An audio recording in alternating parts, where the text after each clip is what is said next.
monter des budgets qui prennent en compte la question des pertes demandées par l'État et des efforts demandés aux collectivités, c'est-à-dire on est parti sur la base du texte du Sénat, 3 milliards d'euros, cela représente 1 200 000 euros pour l'agglomération et ça demande 700 000 euros à la ville de Manosque. Nous avons monté ces deux budgets. Le premier budget de l'agglomération sera voté au mois de février, le budget de la ville sera voté au mois de mars. Dans les deux cas, je peux d'ores et déjà vous l'annoncer, il n'y aura pas d'augmentation d'impôts.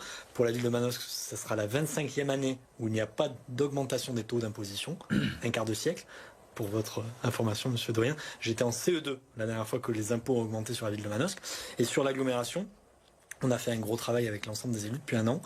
Et il y a 3 informations, je crois, très importantes. La première, c'est que nous avons rendu 700 000 euros aux communes pour les aider à passer le cap difficile, notamment avec les pertes de dotation de l'État. Donc ça, c'est quelque chose de gratis pour les communes.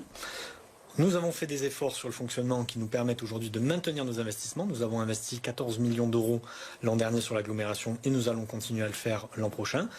Et je proposerai en conférence des maires la semaine prochaine de rendre 300 000 euros aux contribuables à travers une baisse des impôts de l'agglomération, la taxe foncière bâtie qui avait été élevée. Je vais proposer une baisse de 10% à mes collègues maires. J'espère que cette voie-là sera suivie et je trace même un chemin pour qu'il y ait une baisse de globalement 1 million d'euros sur les 4 prochaines années à l'échelle de l'agglomération.